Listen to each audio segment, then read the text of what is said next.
Photog. And grabe pala yung pasabag mo, Direk Dwayne. You're the gift that keeps on giving. Yes, bukod dito sa movie, yan. meron Sobrang pa palang behind the scenes. Yes! Mapagbigay ako. Abangan natin yan next week, yung behind the scenes ng pinaka-inaabang eksena sa Stranger, the movie. Okay, now let's go to the Manila feed. We have Chad Solis. Hi! Congratulations! Ayan. So my question is for JC at saka kay Tony. Ayan. Since na-mention kanina na possible na matagalan pa yung next project na for Hello Stranger. So ano yung mamimiss niyo sa isa't isa, JC at saka Tony? Since from the series, nagkasama na kayo, then movie, sunod-sunod siya, and now pwedeng ma-pause kayo for the meantime. So ano yung mamimiss niyo sa isa't isa? And how would you describe yung naging journey niyo while doing this project? Tony?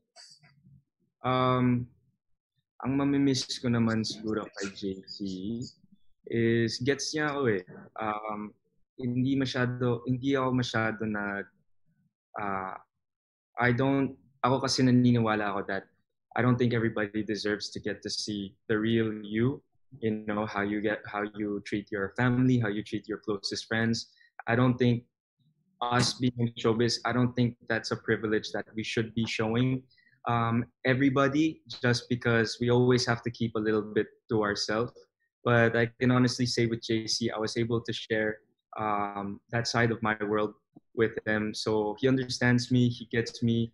At saka na-appreciate ko na gets niya yung mga topa ko eh. Alam mo yun, kahit tinatopak ako, gets na niya kung paano ako i-handle. So, bihira lang kasi yung mga ganung tao, siguro mapipikon lang o may inix na sa akin. Kaya pinagtyagaan naman ako ni JC.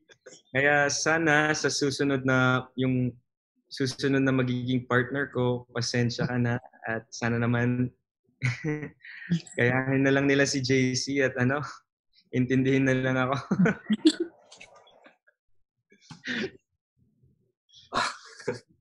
Sa akin, mamimiss ko kay Tony yung pagiging topak niya. Ganon. Kaya nga, I mean, ako kasi yung nakakaintindi kay Tony. So, ako yung nakakagets. So, nakakamiss yung band namin. Siguro yung band namin, kung matatagalan man. Pero, for sure naman. Recently, sino yung tinutopak? Ako ba o ikaw? Ako. Sorry na. Tinawagan na kita kanina, di ba? Nag-sorry naman ako sa'yo. Ay! May LQ! May mga ganyan palang ganap, ha? Hindi. Ano ba to? Hindi, sobrang love ko si Tony. Sobrang totoong tao talaga na to. Si Tony kasi, best friend ko si Tony. Sobrang, alam ko yung ugali niya at alam ko kung ayaw ka niyan. And ramdam ko naman yun minsan. Si Tony kasi hindi kanya hayaan at sasamahan kanya mag-grow, and sobrang grateful ko na makatrabaho si Tony na na-apply ko naman yung sarili ko sa kanya na parang yung si Tony kasi pag nakasama mo, parang iaangat ka pataas hindi kanya hayaang pababa. So ang miss ko sa kanya yung pagiging siya lang. At hindi naman mahayaan, makikita pa rin naman kami niyan. And JC, after ba nitong series na to, are you still willing na gumawa ng BL series? Or project? Or gusto mong magpahinga muna? Siguro, hindi ko naman din po tatanggihan yung opportunity kung bibigyan man ako ng BL series pa rin. Pero para sa akin, gusto kong matry lahat Gusto kong i-explore lahat ng hindi ko kaya. Like ito, yung BL series. Gusto ko naman din i-try yung iba. Pero kung may magbibigay man na BL series, pero sana ayoko muna sa iba. Gusto ko kay Xavier, kay Tony. Yun lang. Nakakakilig naman yun. So, wala pa sa movie to pero nakakakilig ng interview na to. JC, balikan ko lang yung sa premiere night noon. Sobrang naging emotional noon. Ano yung mga tumatakbo doon sa isip mo? Madami po kasi sobrang pangarap ko yun Pangarap ko na maging maging part lang ng movie or any kahit ano man yan ng Star Cinema or Black Sheep. Pangarap ko kahit maging katulong, kahit maging guard. Pero ngayon, eto na yung binigay sa akin ng chance ng mga boss. Nagka-first lead ako at naramdaman ko yung thank you Lord. Eto yung artista na ako, yung ganun. Yung moment na ganun. Kaya habang kasama ko sila, sabi ko, Tol, artista na ako. Ito na yung pangarap ko. Ayan, sila Jay, sila Jillian. Sinasabi ko sa kanila. Kaya sobrang grateful ko. Sobrang saya ko na sila Inang, sila Black Sheep, Star Cinema, sila Sir Miko, na sobrang laking binigay nilang tiwala para sa akin. Kaya sa susunod pong trabaho na bibigay niyo, mas pagbubutihan ko pa po. And excited na rin po ako doon. Thank you, JC and Tony, and congratulations. Yay! Thank you so much. Chad Solis from the Manila feed. And I think we have our last friend from the media, from Chicanas, Albert Abelido.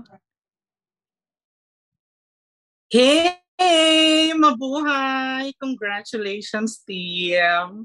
Ang bongga ng project na to, in fairness. Thank you. That's my first question muna kay Direk. Kasi di ba yung web series was directed by Peterson, di ba? Nagkaroon ba kayo ng chikahan with regards to kung paano yung magiging approach sa movie, and what was his feedback naman sa movie nung napanood? Well, nag-usap naman kami ni Peterson prior, pero hinayaan niya din ako kung ano yung vision ko sa pelikula, kung ano yung tingin ko sa series, paano ko dadalhin. Parang binigyan naman ako ng laya ni P sa paraang ganun. Parang laging kung ano ko nakikita, parang ganun. Parang kasi although creative producer namin siya, mas gusto niya din na vision ko as a director yung lalabas. Pero that doesn't mean na vision ko lang yun. Filmmaking for me is a collaborative effort talaga siya. So very welcoming din ako sa suggestions at saka sa mga take ni Peterson. Madalas niya din akong tinutulungan din sa ilang mga eksena para kung ano yung mas okay, kasi dumating din ako na mas naaminado na ako na mas kilala na ni Peterson yung mga characters na binuo nila with the series. So kung kailangan na si Kukay, kailangan over the top siya, i-call yun ni Peterson, parang direct, parang kailangan mas pa si Kukay dito. Parang may mga ganun na little here and there na reminder sa characters nila. Parang ganoon. At nung magkasama kasi kami ni Peterson buong post-production. So ilang beses naming napanood yung pelikula, ilang beses kaming nagbalyahan, nagsigawan at kung ano-ano pa sa mga kilig na eksena, kasi ganun talaga kami, as a group ang ingay naming manood. Ganung level. Parang first time lagi namin siyang napapanood. Pero right after nung premiere night namin, right after nun, sobrang niya lumapit, tapos thank you siya sa akin, yakap niya ako, tapos parang gano'n yun. So happy naman si Peterson, at saka basta naman happy lahat, si P, yung bosses namin, sila Inang, sila Chris Gasmin, at lalong-lalo na happy yung mga artista ko. Okay na din ako doon. Parang ganoon. Okay, mas na-happy ako pag happy sila. Ganoon. Okay. Thank you, Direk. And last question ko for you pala is, kasi yung BL content, obviously it really has a global audience, di ba? Parang paano mo kinonsider yung ganung factor na alam mo mas maraming magre-react na BL audience with the product that you will be offering to us? Well, kasi tawagin man natin siyang BL, it's still a love story, and love is universal. So parang kahit anong ihain mo, basta you do it well, you execute it well, parang magiging okay yung reaction ng mga tao. Parang hindi mo naiintindihan kung gets ba nila to or nasa kultura ba nila to, kasi yung buong pelikula love story siya, and that's universal. So andali niyang i-gets, no matter kung saan ka galing, kung Brazilian ka ba, kung Haponesa ka ba, or something like that. Parang ayun. So parang yun siya. Thank you so much, Direk, and congratulations. Thank you po. Salamat. And yung next question ko po is for JC and Tony. Ayan. So you started as strangers when you got into this project, and now parang what I'm hearing is parang your best friends na, ganung level. May ano ba, parang from best friends, ano pa yung pwedeng i-level up ng kind of friendship or relationship that you will have? What do you think? Like, I mean, for saan po ba? Save me? You personally, kasi di ba as JC and Tony. Tony, help me. Okay. Siguro ganito na lang. Siguro ang hirap just because, you know, these type of questions and, you know, these type of answers get so sensationalized, and they're very scandalous. But to put it in a very wholesome way, I think, you know, this project has really brought all of us together. Sorry, can you guys hear me? Okay naman. Yeah, go ahead. Okay. I think this project is really just so special to all of us. It's brought us all so much closer to each other. It's educated us. It's made us very empathic towards the LGBTQ community. It's taught us so many invaluable lessons that I think not just to me and JC, but, you know, I think all of us, because of what we've shared together in this process, each and every one of us are so special to each other. You know, there's that respect, there's that bond, there's that journey. So I can say na, you know, not just for JC, to all of the cast, like, they're all so special to me, because this was all a journey for us, like one really, really amazing journey that I wouldn't trade or pass up for the world. So JC's my best friend, and I tell him this all the time. He's very special to me, and I'm excited that one day, whether we're Xavier and Miko again, I'm really looking forward to working with him and the rest of the cast again. Thanks. Nasagot na ni Tony. Yeah, I think that's the safest answer. So yeah. And last question na lang, and banking onto your answer. Kasi unlike any other movies or type of content, yung content nyo kasi has somehow parang based dun sa mga sinasabi nyo has somehow raised awareness to the LGBTQ, etc. ganyan. Sa part nyo ba, are you taking that kind of responsibility na din with regards to yung raising awareness about LGBTQ even after this project?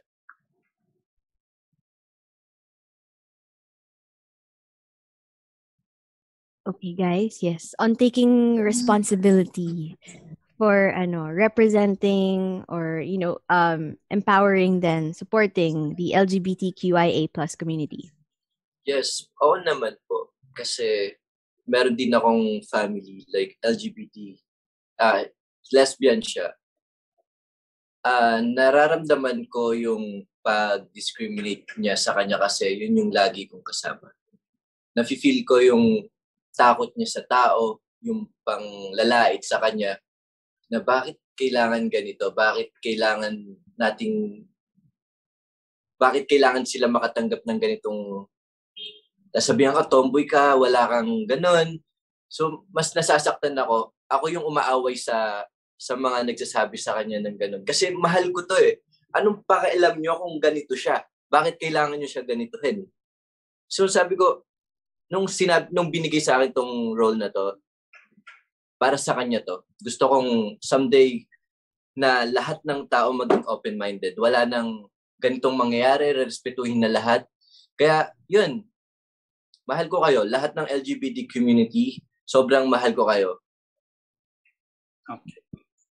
Thank you. Thank you, Akong Jay. makakaaway nyo pag narinig ko yan, kung nasa tabi ko yan, sasabihan ng ganun, ikaw, hindi, baka may lumabas na ano. Ako makakaaway nyo. Kunwari nandun ako sa harap mo, or may marinig man akong ganyan, anong pakialam mo kung ganyan siya? Ako makakaaway nyo. Pagtatanggol ko kayo. Naku, tatawa kita pag ganunin ako. Sige, ako bahala sa'yo. Thank you. Tracy is a savior as well. Oo, kakaibang savior naman. Taga-save ng mga LGBT na api. So, thank you so much, Albert Abelido, for joining us again from Chicanes.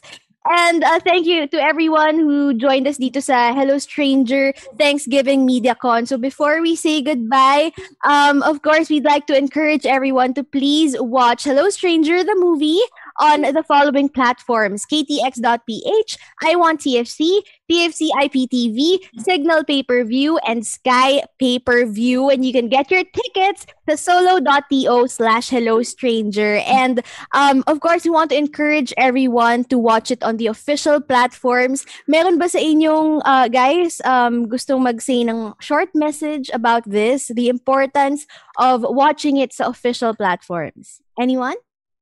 Po. Yes, okay, go Jillian. Para nasa ako muna, direct. Makikipag-ano ako. Sige, ikaw na. Kasi ako muna. Hindi, ayun guys. Gaya nga po ng sinabi ni VJ ay sana po panoorin niyo po yung Hello Stranger, the movie sa mga legal platforms, yung KTX, iWant, Sky Cable, and Signal. Kasi guys, crime yun. Huwag kayo mag-pirate. Ang binigay ko ng example kay JC noon, last time, sabi ko, kung ikaw, nag-business ka, syempre bibili ka ng products, namumuhunan ka, di ba? Tapos may magnanakaw ng produkto mo, ano mararamdaman mo? Di ba? Ganun yun eh. Ninakawan ka. So, it's not right, okay? Tsaka, yun nga, namuhunan kaming lahat dito. Binigay namin yung lahat namin. So, sana respeto lang po. Yun lang po talaga yung gusto namin mangyari. Respeto lang po sa amin. Tsaka sa kapwa po ng mga filmmakers, guys. Yun. All right. Okay. Thank you so much, Jillian Vicencio. Jillian Vicencio for president. Thank you.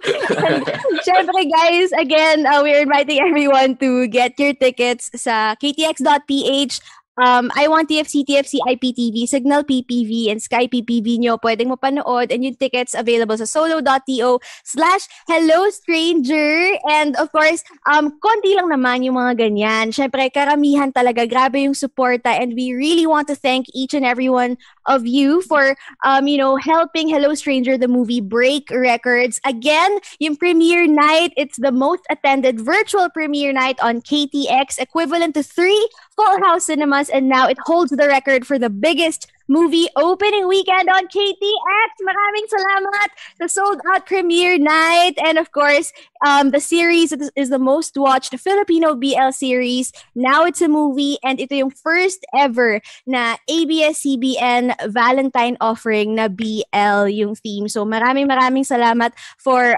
helping Hello Stranger, the movie, achieve all these records. And maraming salamat din sa inyong suporta. Of course, kana Xavier, kana Miko, sa buong team ng Hello Stranger, the movie. So, that is it for our Thanksgiving MediaCon. Any last messages? Can we hear from each one? Let's go with Jay. Yun again, thank you so much for everyone who supported. Sa mga hindi pa nakapanood, sa mga gusto kiligin, tumawa, umiyak, go ahead and purchase your tickets right now sa mga na-mention na platforms such as ktx.ph, iWantTFC, TFC IPTV, Signal Pay-Per-View, and Sky. So yan, thank you so much for all of the support. And don't hesitate to tag us if may mga nakita kayo mga any videos na kumakalat or anything, so that we can also help sa pagbaba ng mga ganong videos. Uy, magandang idea yan. Thank you, Jay. Miguel? Hi guys, maraming salamat po sa lahat ng mga nakanood ng Hello Stranger the Movie. Sa mga hindi pa nakakanood, hindi pa po huli ang lahat. At sa mga nag-tweet po, rest assured na mabasa po namin yan. And of course, don't forget to follow Black Sheep on their social media accounts para po sa, tulad nga na sinabi ni Direk Dwayne, mga paayuda at mga kilig moments on YouTube, Facebook, Twitter, and of course, Facebook. Yan. Yes, thank you for reminding us, Migs. By the way, next week na raw ilalabas yung behind the scenes nung much-awaited scene sa Hello Stranger the Movie. Jillian! Ayun po, again, maraming salamat po sa lahat po ng bumili ng ticket, nanood, sumuporta, nagbibigay pa rin po ng pagmamahal hanggang ngayon. Maraming salamat po sa mga hindi pa po nakakapanood. Sana po panoorin niyo na po ang Hello Stranger the Movie. Ayun po, sa mga Cine Express platforms lang po yan. Doon lang po sana natin panoorin lahat. Thank you! Yes, thank you, Jillian and Marcos. Ayun nga guys, they've already told you all the important information. Gusto ko lang pasalamatan lahat ng press dito that gave their time for the questions. At sa lahat ng nanonood, thank you for the time. And guys, please watch the movie. Please support it and tweet us your reactions. We love to see it. Maraming salamat po. Yes, tama. Maraming salamat sa lahat ng mga press na kasama natin ngayon. Direk Dwayne. Ayun po, maraming pong salamat sa lahat po ng nanood sa mga legal na sites. Maraming salamat sa inyo, pero doon sa mga namirata. Tsaka, wag po ulit tayong mamirata kasi sobra pong hirap gumawa ngayon ng pelikula, lalo na sa panahon ng pandemya. Hindi ko na nga po alam kung bakit may gumagawa pa ng pelikula, pero at least meron pa, diba? Kasi hindi na din po namin alam kung paano kami makakabawi. Kaya tulungan niyo po kaming bumawi sa panonood ng legal. Ayun. Thank you po sa inyong lahat. Thank you so much sa lahat ng nanood. Yes, tama. Let's purchase our tickets. Tsaka isang ticket, pwede lang marami na kayong manonood nun together. Totoo. So, guys, purchase legal tickets. Okay. And, Tony. Yes, maraming salamat po sa inyong lahat. Sa lahat ng kasama namin ngayon na bloggers and media friends, maraming salamat. Thank you for taking your time to join us. Sana po nag-enjoy kayo. And to all of our Hello Stranger fans and supporters out there, thank you so much for supporting Hello Stranger. And please continue to support. And I hope that manood pa po kayo ng Hello Stranger legally nga daw. Tama. Thank you so much, Tony and JC. Ayun, maraming salamat po sa inyo lahat sa mga nanonood ngayon. Sana po manood pa rin po kayo. Sa mga nanonood ng Hello Stranger the Movie, maraming salamat po sa suporta at pagmamahal na binibigay nyo. At saka sa mga hindi pa po nakakapanood, punta lang po kayo sa ktx.ph, I1TFC, Sky PPV and Signal PPV. Yun po, for only 200 pesos. Yes, and yung tickets na yan, makukuha nyo sa solo.to/hellostranger. And sakto, diba guys, Friday ngayon. So,